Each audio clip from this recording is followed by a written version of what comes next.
Yo, what is up? How's everybody doing on this Thursday evening? I'm one of your hosts, PK. And as always, Sweet Bee Bones Brawls is with us. Moreno is out with the fam, but we got the replacement. Sleeper, Astros is here, brother. It's good to see you, man. Good to have you back on. How you been?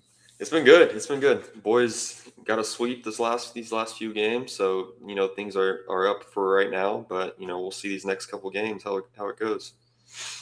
That's right, Brawls. What's going on with you, brother? Not much, buddy.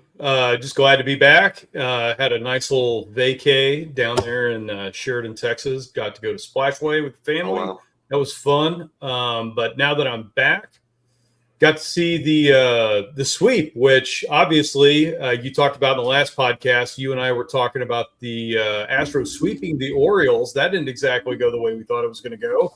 And then, of course, now what happens after this? I said the Marlins were going to go 2-1 against us. And, of course, what do? We just house them all three games, which we're going to get into. But anyway, other than that, man, it's been great. I'm just glad to be back. So, PK, how's your week been, buddy? It's been good. It's been good, man. Hang on one second. I got this thing that keeps bothering me. Oh, so I just got to move it out of the way real quick. Sorry. PK with the props. That's right, man. That's right. No, it's been a good week, dude. It's been a good week for Astros. I think I took him 2-1. Took the Astros 2-1 on this series, so I'm glad to lose this one. It was. I honestly, it was kind of unexpected, to be honest with you. I figured they'd win the series, not so much go in there and sweep, but Miami was coming in on like a 4-game losing streak already.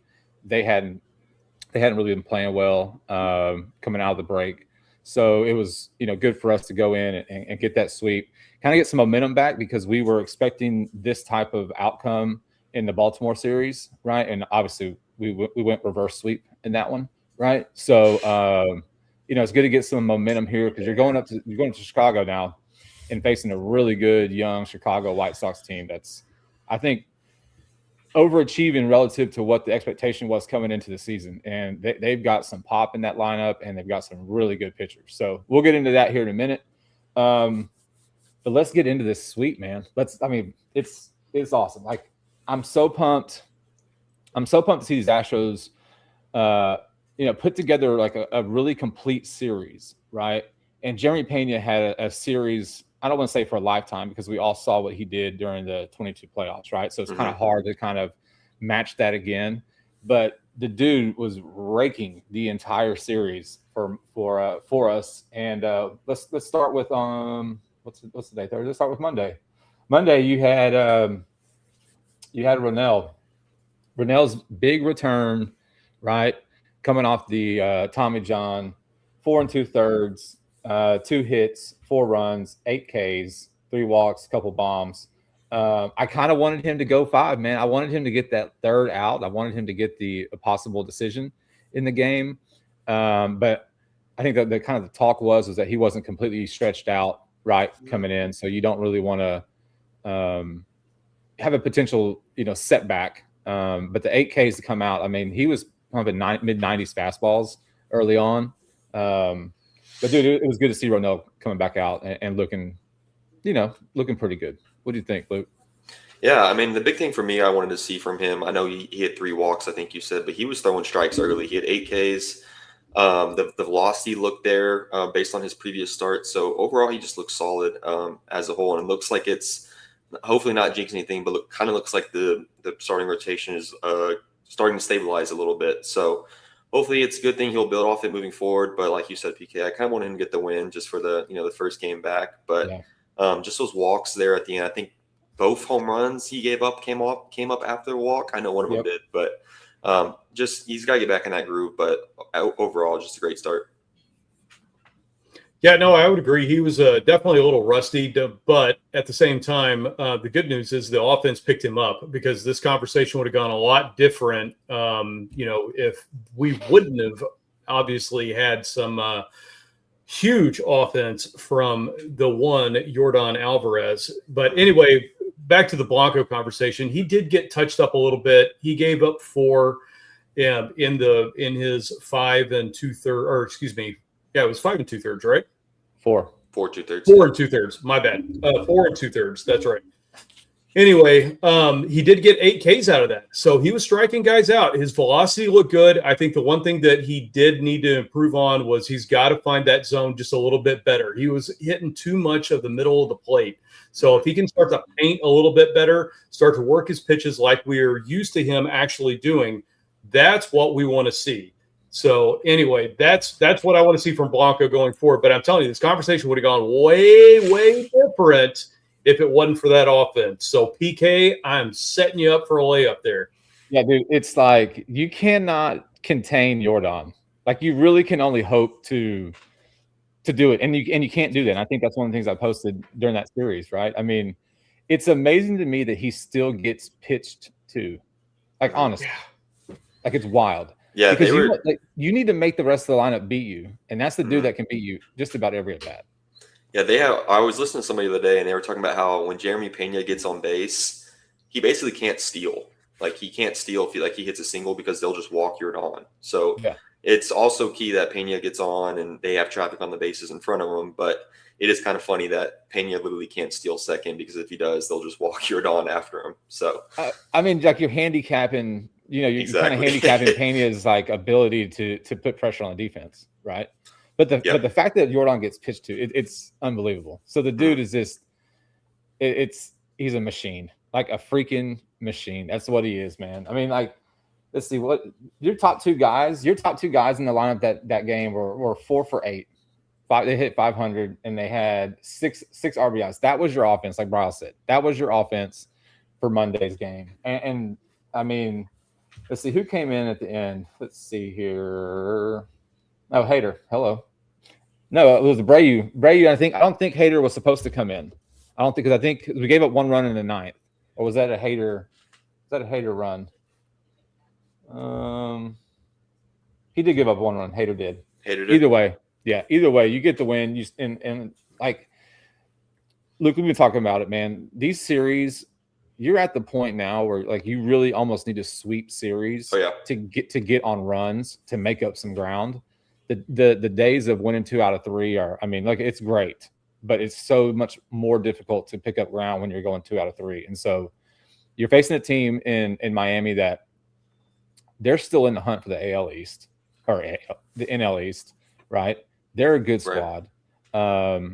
You handle business. You would have liked to have seen them being the Astros, handle business against the Orioles. But either way, you take care of game 1, right? You move into game 2, and you've got Tatsuya Imai, Mr. Up and Down, right? Mr. Up and Down, right? And like you're just like, what are we doing? Like what Imai are we gonna get going into Tuesday's game? He gives you 6 innings of 4-hit baseball with 1 run and 8 Ks, and just kind of sets the table for the rest of the game. And it's something that. Every time we see an outing, or at least for me, every time I see an outing like that from him, I'm like, dude, feel free to go back to back on that same outing, And if we're gonna make a real push, he's got to be one of the guys that is consistent at the top of the rotation.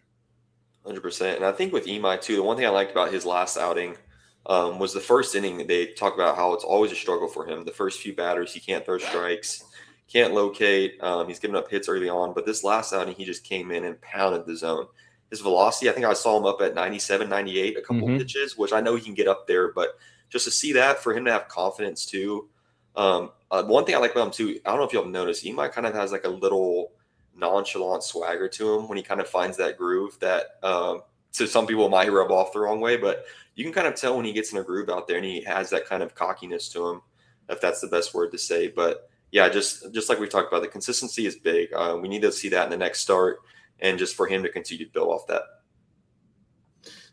Yeah, no, I agree. And, it was a really big thing for him to have 13 days off. When we were talking about having this all-star break and, who was going to benefit the most of having, the days off on the all-star break and all that kind of stuff, I do think Imai was the one that probably benefited so far from what we can tell the most. So he had a huge break, got to reset, and he came out and looked like the guy that we signed before the season started that we all expected him to be. He looked like that number 2 guy. He looked like, possibly that number 3 position guy. So he was out there throwing darts. He looked really good.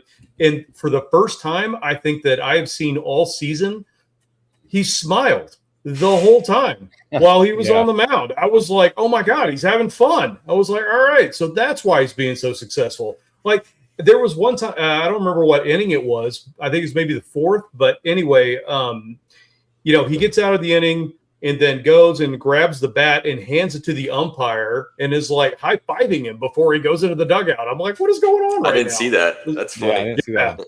So I was like, okay, so dude's having a good time. He's in the zone, and let's just keep it that way, man, because we can get this EMI for the rest of the season. I'm telling you, that is going to turn things around like you wouldn't expect. Yeah, absolutely. And I believe this is the game where Lucas Spence got his first, I think, extra base hit and first RBI. First RBI too. Yep. Yeah, first double off the wall. What have been your takes on Lucas Spence so far in his very early? I'm the one thing I've noticed from his at bats. I know like his slugging and stuff hasn't been there, but he's seeing pitches. He's getting deep in counts. He's fouling pitches off. Things like that are really making the pitch count go up for the opposing pitcher. And he looks good in center field. I was kind of worried about what he might look like out there, but the few balls he's tracked down up there that haven't been, the easiest, he looks good. So I've been impressed. I don't think the ceiling probably isn't as high as some other guys maybe. But he's came up and he's done a good job so far in my opinion. Yeah. What do you think? I don't think he's done a bad job by any means. And hey, listen, I'm really glad that, he got his first RBI, extra base hit, all that kind of stuff. But this is one of the things that I really wanted to get into was our outfield. And I know that we're going to talk about some possibilities of, trades, moves, all that kind of stuff here later on in the podcast. So I'm not going to get into it right now. I'm very happy for what he did in this game. But at the same time, we've got to do something as a team, as an organization, to keep going forward here. Not bringing up Spence for what we did, which was not for an injury. It was to fill a gap that is a huge gap. So that's what I'll leave. That's what I'll leave you with. You're trying to find guys to fill that hole, right? That guys are going to mesh with this team that are going to go on a little hot streak. I mean, that's what Dana Brown's trying to do. He did that with Zach Cole last year at the, right? He needed someone to come up and be a spark, and that's exactly what Cole provided. Unfortunately, it hasn't, that hasn't happened this year for him, right? But Bryles, you're right. Like, you're trying to find some combination of outfielders that is going to mesh well and that can produce at the plate. So, I mean, he's got some speed. He looks like he's about 12 in the batter's box, which is awesome to me. But like he's I think I agree. He's done a great job. Chris is out with the fam. Here is his weekly call up Biggio take. So I think, and me and Luke were talking about it, I think Bryles heard a little bit of it, but there might be he might not have any more options. Biggio might. There's a possibility of that. So he would have to DFA him. And then with the hot streak that he's been on and all the positions that he plays, I think it would be difficult for us to, for him to clear and accept the assignment. So, we'll see. We'll see what the Biggio thing is. Chris is going to keep pumping it every time he gets an opportunity to, whether it's social media or on this podcast. So, but yeah, this game, I wanted to talk about something real quick, and it kind of took me back to the Orioles series, the way, I forget what game it was, the way it ended, but it ended with a DeCenzo dropped third strike that got away from the catcher, and he just walked away, right? Terrible. I think it was extra inning game. We lost. But in this game, you had Jordan at the plate, and he swings and misses, and it's the same thing. It's a drop third strike, and it goes to the wall, and it takes him a few seconds to kind of realize or hear from the dugout, run, whatever. And the big man gets down the base path, and he beats it out, only for Paredes in the next at bat to go yard, and that's your first pitch, I think, right? Too. Yeah, first pitch, dude. And it was a monster. Dude, it was a bomb. It was a Paredes bomb that we've grown accustomed to seeing there in the Crawford boxes, right? And so, Luke, I want to kind of get your take. Like, whenever you saw the way that it ended with DeCenzo against the Orioles, right?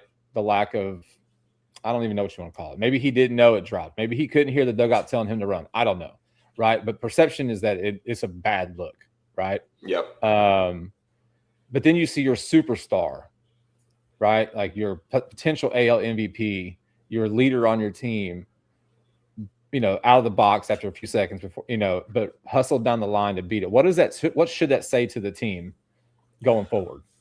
Well, I mean, the one thing it shows to me is Jordan is just a freak, and he doesn't care how good he is. I think I saw a quote. It was either yesterday or the day before. He said he was going to stop talking about the Triple Crown. He was getting tired of people asking him about the Triple Crown because he just wants to focus on winning. So that's always been Jordan. You always see him hustling. He's never that type of guy that thinks he's too good for anything. And truthfully, if there's ever a guy in our lineup that would be, not allowed to run down the base on a drop third strike, it'd probably be Jordan, if we're all being honest. Sure. But just to see that from him, the whole DeCenzo thing, it did kind of rub me the wrong way, especially for a guy that's trying to prove his spot up here. He's been up and down a lot throughout the past 2 years. Yeah, like you said, it just wasn't a good look. Would he have been out anyways? Probably. But like you said, it's one of those things you want to see a guy that's fighting for a spot in this line, hustling down the lineup. But I don't know. I think the next game after that, actually, he struck out on a drop third strike and he darted out the box. I don't know if y'all saw that, but no, I didn't. I didn't see. But I'd imagine he's not going to not hustle every time after that. Yeah, and he was like, it was like one of those drop third strikes that you probably didn't have to run on. It was like right in front of the plate. Oh, yeah, he darted. Yeah. He was out the box, so he definitely a spotter probably gave him an earful. I would hope so. Yeah, but I would think also that if he saw the replay of it, right? Like I think he probably would like. Not intentionally not running, but the perception, the look of it is just not good, right? Exactly. So like I would agree with you on that one. Yeah, DeCenzo's one of those guys too that he doesn't really strike me as that type of guy to think he's too good to like run out a ball, at least based on what we've seen the past few years. So maybe just one of those things, like you said. I don't know if he just didn't see it, didn't hear people running at him, or it was just a bad moment, doing the wrong thing. But we move on. So yeah, and look, DeCenzo, don't be fooled by the TV and how small it makes him look. Oh, he's a big dude. He is yoked. Like when we saw him down in Sugar Land this year, I could not believe how he's yoked, dude. He's thick. So, but anyways, that Chris, Bryles, you got anything on rest on Tuesday? No, it's I think we covered everything on that. The Isak Paredes bomb obviously was a big deal, but and just to add a little bit onto what you guys were saying, it's like I don't care if you're DeCenzo or who you are or what your last name is. If you get called up from the minors to the show, you better be doing everything in your power to stay on that roster. That's all I'm going to say with that. Now, don't get me wrong. He might have had a brain fart. Who knows? Because I'm sure these guys' nerves are just shot every time they're either up to bat, they're in the field. I'm sure they're freaking out in their head half the time. But, dude, if that was being lazy, no, I'm sorry, man. You're going right back down. That's all I can say about that. Well, look, and not to go back to that series too much, but you could go back to the top half of that inning where Yiner doesn't cover home and Gunnar scores from second base, and there's a myriad of things, right? But you only remember the last thing. And the last thing was a drop third strike and a professional athlete, walking away where he may or may not have beat it, right? So, all right, let's get into Wednesday's game. You're going for the sweep. We all need the sweep, right, to stay in the hunt for the division and the wild card. And you're sending to the mound. Look, man, Pete. Staff ace. Staff freaking ace, dude. You're sending the staff ace. Thank goodness. To the bump. And he goes 6 innings, six innings of 6 hit ball, 2 runs, 2 walks, 3 Ks. I think it felt like it wasn't one of his normal starts. Even though his line looks good, it just didn't feel as smooth as what we've been accustomed to the last several that he's had. 100%. Yeah, I would say I missed the first few innings of that game. I was watching on my phone. But I think he had some traffic early. He got out of a bases loaded jam, apparently on a ball that almost left the park. I didn't see the highlight on that. But, based on what I saw, too, and what I heard from his outing is it wasn't his best. He wasn't as sharp as he usually is. But that's what good pitchers do. They grind through it. Did he get through 5 or 6? I think he got through 6. Yeah. 6. So, I mean, that's what good pitchers do. They figure out what's working that day. You probably don't have your best stuff. Obviously, you figure that out in the first 2 innings, but to get through that, to give us 6 on 2 runs, I believe it was. Yep. Yep. It's great. Peter Lambert's been amazing. I want to ask you guys, if we had a game 1 starting tomorrow in the postseason, is it fair to say Peter Lambert gets a start over Hunter Brown? Yeah, for me, 1,000%, dude. Which is Take wild. all day, man. Wild to say, man. 100%. But he's the most trusted dude right now. Yep. He throws strikes too. He throws strikes. Go ahead, bro. Sorry. No, you're fine, man. And by the way, you said it. It's like he did not have his best stuff. He got knocked around from the very get. But at the same time, our defense picked him up a little bit, and he got a little bit of luck. And at the same time, he rebounded. Now, don't get me wrong. He did get touched up in the 4th inning for 2 runs. Kind of like some of those bad pitches kind of caught up to him. But at the same time, just like we talked about, he recovered. And not only did he recover, we had enough offense in this series to where it was able to scratch out a win again. So if we would have lost this game 2-0, would we have been having the same conversation? Probably not. We would have been talking about, like, oh, man, Peter Lambert, he just didn't have it, yada, yada, yada. But no, he did. He did get knocked around a little bit. He recovered. He got touched in the 4th. And then after that, I mean, just got all the way through the 6th for the, quality start. He ended up getting he didn't get the win. That's right. Okert ended up getting the win on this one. Got it, yeah. No decision.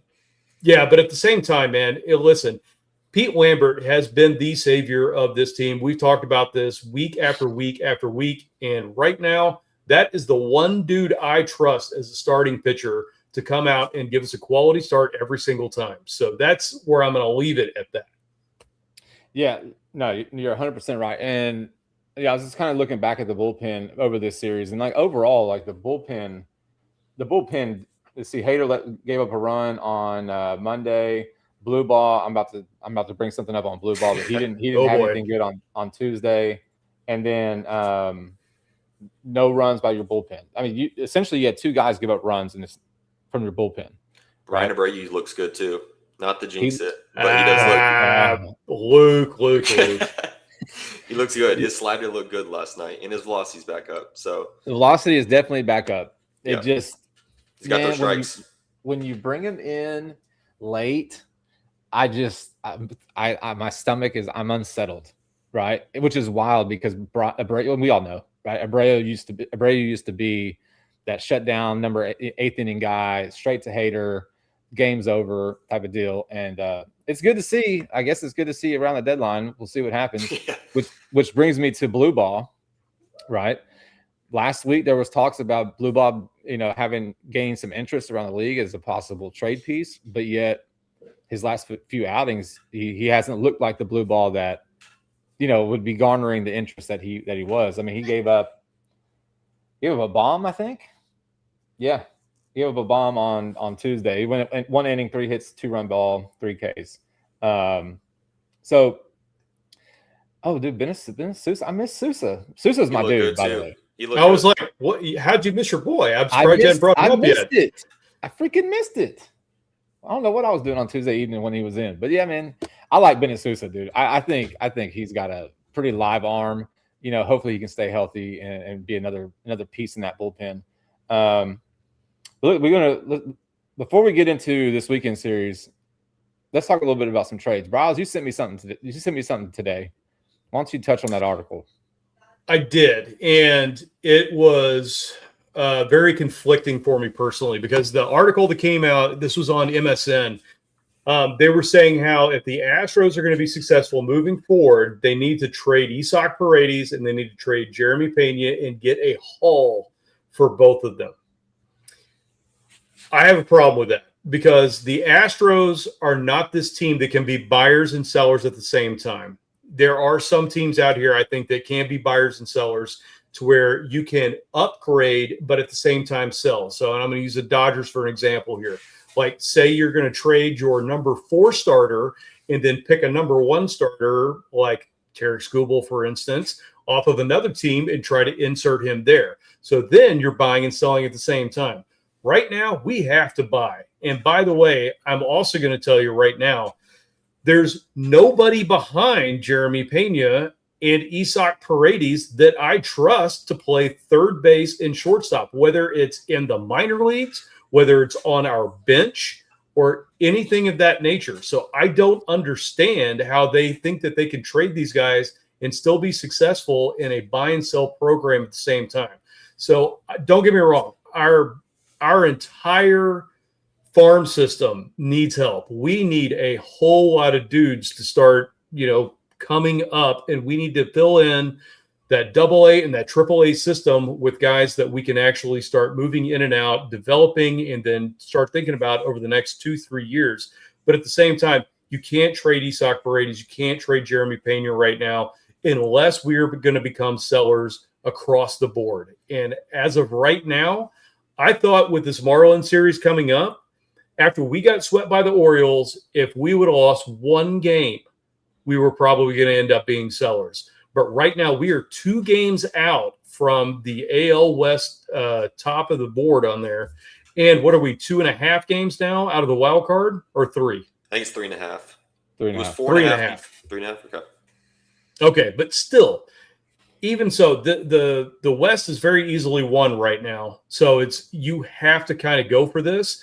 But to your point, and I know, PK, you were talking about Blue Ball, I think he's going to get packaged up because a lot of these guys that are going to be trying to, just let's say the Yankees, the Red Sox, the Guardians, any of these guys that are going to try to reload on their pitching staffs, they're not going to be able to go for a whole lot of these high-end names, one, and then two, I don't think there's that much out on the market. So I think you can move a Blue Ball or something like that and actually get some good prospects. So do some moves like this. Let's go ahead, keep Pena, keep Paredes, and then let's try to do something with our outfield. Because right now, Dana Brown he's got like an Avengers of 210 hitters out there. Like what does he have? Like 7 or 8 of them at this point that he just tries to move in and out and see which one's going to work. And I hate to tell you, Dana Brown, none of them are working right now. You've got to get somebody that can at least hit 250 and still play defense. I don't care if they're left-handed or right-handed. Stop saying you need a left-handed bat, and I'm going to put them in the outfield and yada, yada, yada.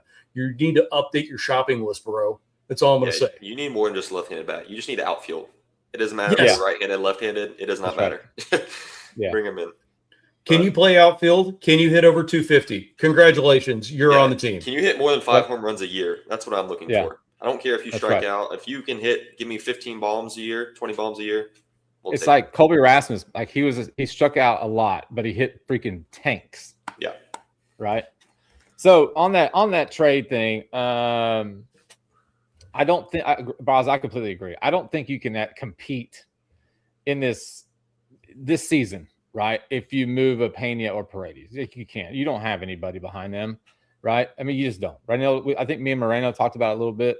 Like, you have Reynel Delgado that could play, I guess third if you wanted him to. I guess you could call Biggio up. Chris could get his wish. He could play third, right? You don't have anybody to play. You don't have anybody to play short. Xavier Nayans is 2 years away, right? Easy, right? So and this kind of leads to the question of, if we go into Chicago and we lose the series, which, by the way, Chris is taking the Astros to lose the series, right? He's going 2-1 Chicago. What's today? 23rd, I think. 23rd. Right. So you're at 26 by the end of Sunday, if I can do my math right? And so you've got a week, like 1 week left for the deadline. Yep. You know what I'm saying? So you go in that series and you drop 2 out of 3, or you get swept. Does that change you to be a seller? In my opinion, yeah. Well, I wouldn't say. I mean, if you get swept, that's one thing. I think. I mean, as much as I hate to say this, I think if you lose the series 2-1, let's say you snag one in there, the Rangers and Mariners are also playing each other this weekend, so that kind of helps.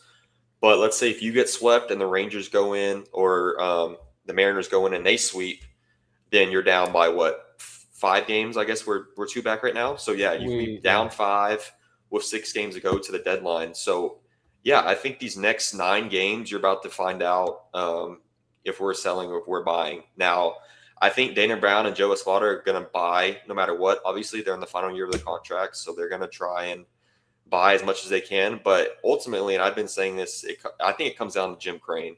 We all know he loves to compete. He's famous for the quote that says the window is always going to be open.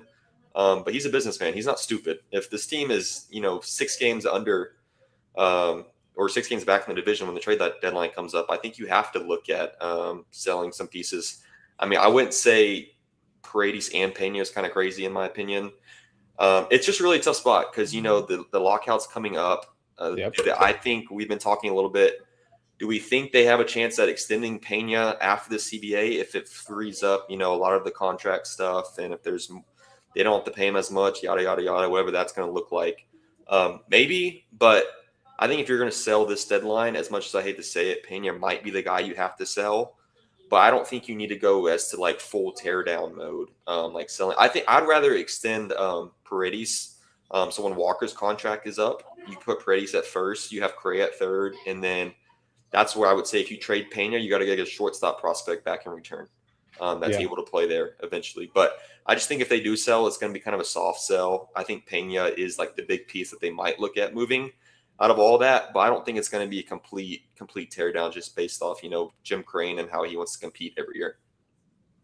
Yeah, I tend to agree. I think he's going to do – I think what the Astros are going to do is they're going to do just enough coming to the deadline to be, right there to where Crane and Dana Brown are going to be like, hey, we're a game out or 2 out or whatever. We're in a, good shot of taking this thing and making a run.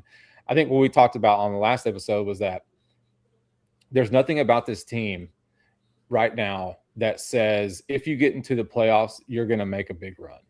Like, it's more at the moment, it's like if you get to the playoffs, you're getting to playoff berth.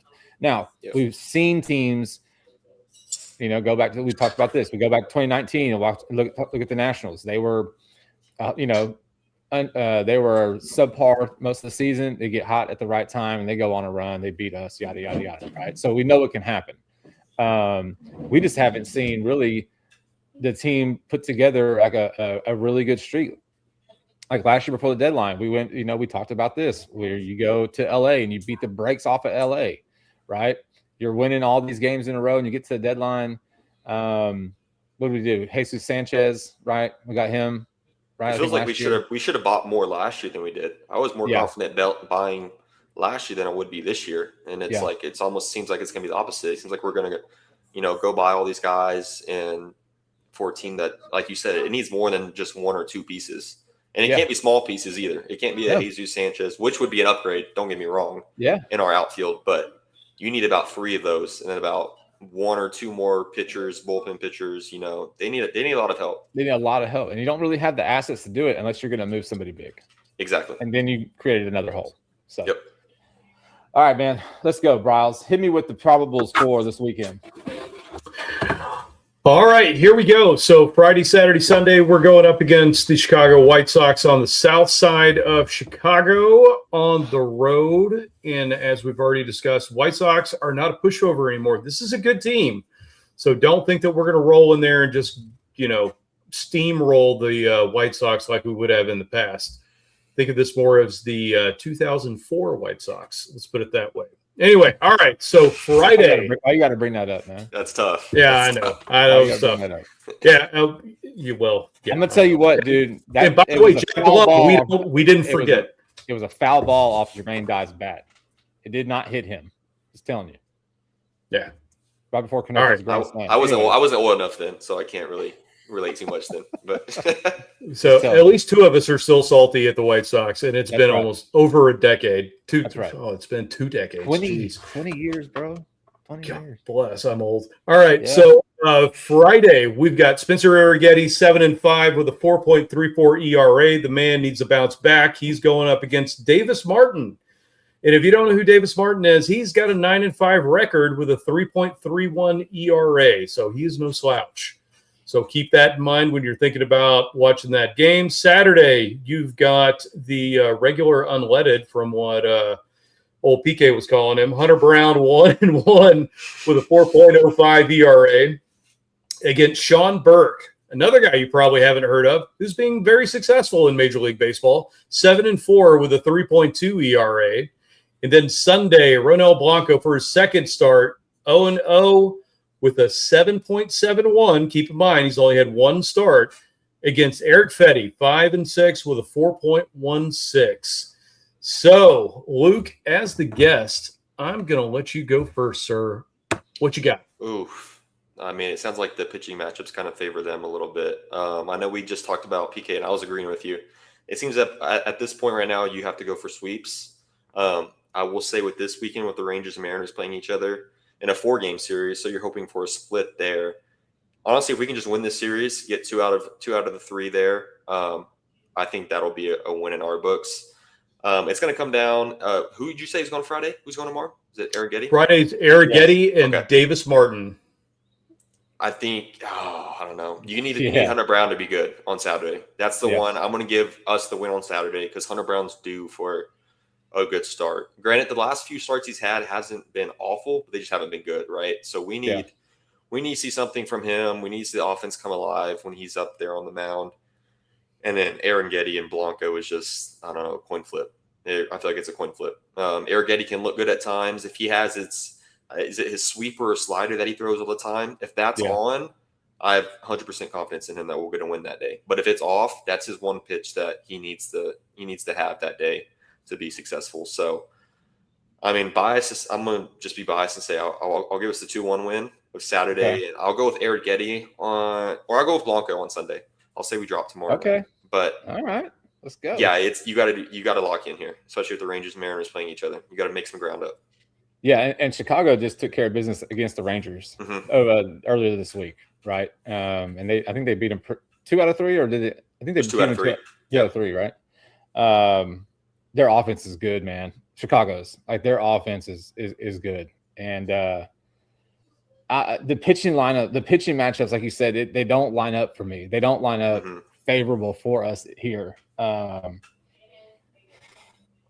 I told Chris earlier in the week that I was going 1-2 Chicago,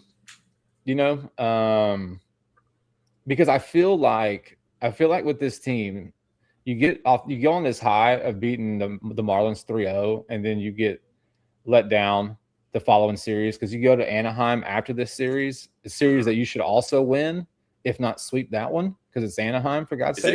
Is it in Anaheim too? Yeah. I think see. And I feel like we always play bad out there every time we go out there. Yeah, and if they pitch Soriano, he's going to shut us down. And what was the other? There's another guy. Reed Detmers. Him too. I'm not even thinking of that guy. There's another guy, Wilbur. Urena? Is that him? Yeah.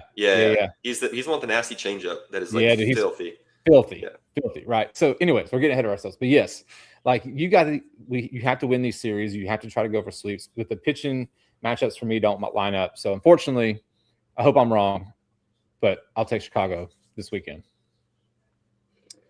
All right, so here's my biggest concern about this. I think we've got TBD in left field, center field, and right field all 3 games. That is my biggest concern. And I think that Espada is still going to try to just, I don't know, he's flipping a coin, pulling names out of a hat. I don't know what he's doing over there, trying to figure out who he's going to play. But here's what I will say. I think Eric Getty's due. And his only thing that he's been doing is missing the corners. And you're right, with that sweeper and also, with any of his off-speed pitches, he's just putting them too much in the middle of the plate. So if he can get that down from the beginning, I think we definitely have a way to get ahead of this. And especially with the 2 guys right now, they're super hot for us. That is Pena and, of course, Yordan Alvarez. So here's the deal. I think that we can probably win Friday. Saturday, I think, is a toss-up. Hunter Brown, it depends on which Hunter Brown we get. I think he's also due for a bounce back. So if we can do that, and then once again take advantage of Sean Burke, who I got to tell you, I don't know that much about, but he's got a fantastic record and he's got a pretty decent ERA. But if we can go in there, knock him around a little bit, get some base hits, and have one of our guys get at least one bomb off of him, I think we can win that game. The game that I'm the most concerned about is Sunday, and that is Ronel Blanco, who's going to be on his second start. And I know that he showed signs of greatness in his first start, but he's still got a lot of rust to knock off. And not only that, we have not done well against Eric Fetty in the past. So I'm going to say that with the combination of Eric Fetty pitching on Sunday and the fact that, as I will use the cliche again, the Goon Squad being in there for the getaway game, I don't see us winning on Sunday. So I'm going to go 2-1 and go from there. And that is my prediction. So, Luke, I'm with you. Astros 2-1. I like it. Astros flag tour. He's coming in too. 2-1 Stros. Attaboy. Right? Look, man, I want to be wrong. I'm bringing up. Look, I'm going to show you how bad I've been doing, Luke. Let me show you. I don't know if Chris updated this. It's terrible. Oh wow. Yeah. Yeah, none of us are good at this, by the way. None of us are good. We're just talking about it. None of it's good at all. And look, and like I said on the last episode, most of my bad choices on prediction are mostly homer picks, right? Because like this team on paper is a lot better than their record. Like it really is. 100%. You know what I'm saying? And so, yeah, dude, I need a series win for the Astros' sake. I don't care about the prediction thing anymore. Right. I just don't like the pitching lineup. That for me, that's enough for me to and Chicago's so good, dude. So It's do or die time. Do or die. Do or die, man. Luke, thank you for coming on, homie. It's good to see you again. Y'all. Yes, sir. Yes, sir. And I'm ready for this weekend. We got just a big series. Big series. You gotta capitalize. You know, you don't need to be rooting for South Oklahoma, right? But you also don't need to be rooting for Seattle, but you kind of need to split. You need a split. 2-2. You need. So thank everybody for tuning in. As always, thanks for the support. And here you go. Before we get out of here, there's Astros flag tour. He's coming in. Then to finish up July hot, you're right. And then Moreno, non-homer Chris, 2-1 Astros. So guys, thank y'all. Luke, thank you as always. Bryles, as always, my man. You guys have a great weekend. Thank you for everyone tuning in and listening. This is the Crawford Chronicles. I'm PK. That's Sleeper Astros. Sweet Bee Bones. You guys have a good one. Hook 'em Horns. Dude, did you see old boy reclassified? He's going to play this year. The corner. Yep. Yes, sir. Yes, sir.